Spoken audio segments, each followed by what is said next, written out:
Assalamualaikum warahmatullahi wabarakatuh. Perkenalkan, nama saya Haya Zakia Yumna dari Prodi Manajemen semester 4. Kali ini saya akan menjelaskan materi pertemuan yang keenam. Materinya yaitu tentang perilaku konsumen. Yang pertama, perilaku konsumen yaitu proses dan aktivitas ketika seseorang berhubungan dengan pencarian, pemilihan, pembelian, penggunaan, serta pengevaluasan produk dan jasa demi memenuhi kebutuhan dan keinginan. Nah, proses keputusan pembelian itu ada 5 tahap. Yang pertama, pengenalan kebutuhan. Yang kedua, pencarian informasi. Yang ketiga, evaluasi alternatif. Yang keempat, keputusan pembelian. Dan yang terakhir, perilaku pasca pembelian.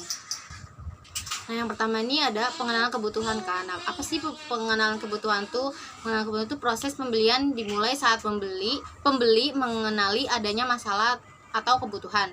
Konsumen akan membeli suatu produk sebagai solusi atas permasalahan yang dihadapinya. Tanpa adanya pengenalan masalah yang muncul, konsumen tidak dapat menentukan produk yang akan dibeli. Nah, contohnya apa sih? Contohnya itu kayak komunikasi, misalkan. Terus misalkan masih kayak mendengarkan musik sebagai alat dokumentasi, terus bisa sebagai alat membantu pekerjaan, sebagai alat entertainment. Dan contohnya itu untuk semuanya itu kita butuh yang namanya smartphone.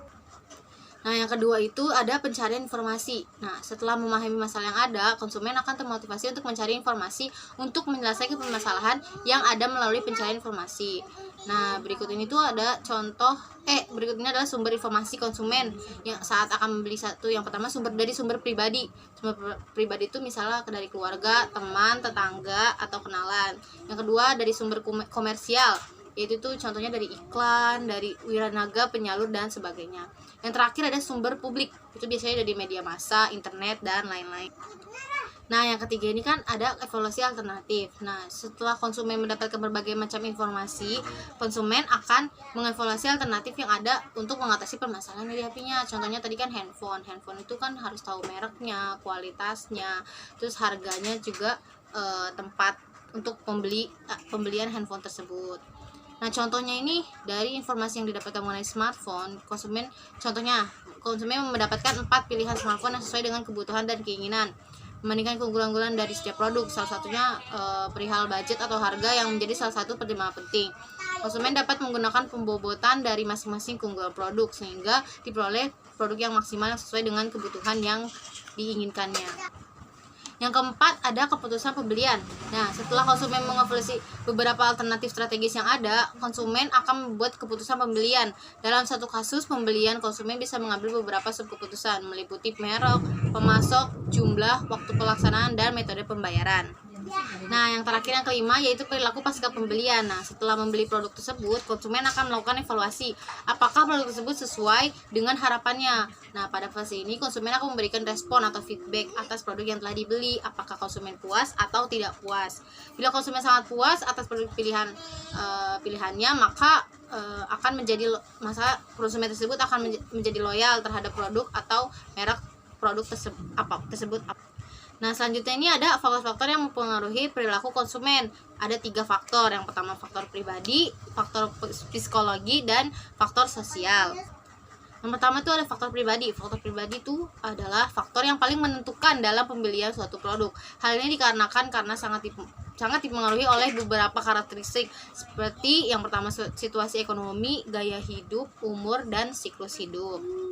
Yang contoh yang situasi ekonomi dalam faktor pribadi itu misalkan ada seorang direktur, misalnya A seorang direktur dan B seorang karyawan, biasanya akan berbeda dalam pembelian produk dan keputusan pada suatu produk. Misalkan si A ingin membeli mobil sedangkan si B ingin membeli sebuah motor untuk pergi ke kantor, karena ya memang kebutuhannya berbeda. Dan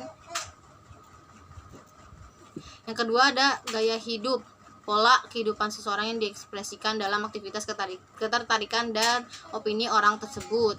Orang yang datang dari kebudayaan, kelas sosial, dan pekerjaan sama mungkin saja mempunyai gaya hidup yang berbeda. Yang ketiga ada maksud dari umur dan siklus hidup. Itu tuh maksudnya kayak orang-orang mengubah merubah barang dan jasa yang dibeli seiring dengan siklus kehidupannya, seperti makanan, baju, perabot, dan rekreasi seringkali berhubungan dengan umur membeli juga dibentuk oleh family life. Nah, selanjutnya itu ada faktor psikologi. Nah, faktor psikologi itu ada 4. Yang pertama ada motivasi, ada persepsi, ada sikap, dan keyakinan. Itu ada manfaat mempelajari perilaku konsumen. Apa aja sih manfaatnya? Itu yang pertama bisa memprediksi tren pasar. Manfaat mempelajari perilaku para konsumen adalah pelaku bisnis atau perusahaan mampu memprediksi tren pasar ke depannya. Perilaku dari konsumen tersebut akan memperlihatkan tren apa yang tengah terjadi dan diganti. Yang kedua, mengidentifikasi karakteristik dan kebutuhan konsumen. Itu tuh dari sini perusahaan juga dapat memahami bagaimana karakteristik konsumen atau apa saja kebutuhannya, sehingga perusahaan bisa memproduksi barang atau jasa yang memang diperlukan oleh konsumen. Yang ketiga itu ada membuat strategi pemasaran yang sesuai. Masih berhubungan dengan manfaat yang tadi. Yang kedua, yang ini tuh mampu mengidentifikasi karakteristik konsumen untuk memudahkan marketing untuk merancang strategi pemasaran, sehingga strategi yang diterapkan pun akan tepat sasaran. Dan yang terakhir yaitu mengungguli para pesaing. Kenapa? Karena perusahaan telah memprediksi tren pasar, mengidentifikasi karakteristik dan kebutuhan konsumen, serta menggunakan taktik pemasaran yang tepat. Jadinya bisa mengungguli para pesaing-pesaing di luar sana gitu. Nah, materi yang terakhir yaitu model perilaku konsumen. Ada beberapa model dalam teori ini tuh ada sekitar tiga model perilaku konsumen. Yang pertama itu ada Pavlovian model, yaitu model milik Ivan Pavlov. Model ini meliputi 3 indikator perilaku konsumen. Di antaranya adalah drives and reinforcement. Yang drive adalah sebuah stimuli yang akan memancing sebuah aksi. Drives adalah kebutuhan psikologis dari subjek, misalnya ada rasa lapar, sakit, atau nikmat. Nah, kemudian stimuli itu tuh akan mempengaruhi aspek psikologisnya. Seseorang akan membuat aksi mereka terhadap produk yang ditawarkan. Poin ini yang dinamakan tadi reinforcement. Model ini sebenarnya menjelaskan teori perilaku seorang konsumen dari segi psikologis. Yang model kedua yaitu model input, proses, dan output model. Dalam model ini muncul 3 indikator perilaku konsumen, yaitu input, proses, dan output. Input dalam model ini merujuk pada strategi marketing yang dibentuk sebuah perusahaan. 4 aspek utamanya yaitu dari produk, price atau harga, place atau tempat, dan promotion atau promosi. Yang kedua adalah proses. Indikator ini berhubungan dengan proses transaksi oleh seorang konsumen, mulai dari mengetahui hingga mengevaluasi sebuah produk. Dan terakhir yaitu output, adalah respon yang diberikan kepada konsumen terhadap produk atau perusahaan. Nah, model yang terakhir yaitu sociological model. Nah, sedikit berbeda dari kedua model sebelumnya, teori ini menghubungkan perilaku dan lingkungan konsumen. Lingkungan yang dimaksud terbagi menjadi 2, yaitu primary dan secondary.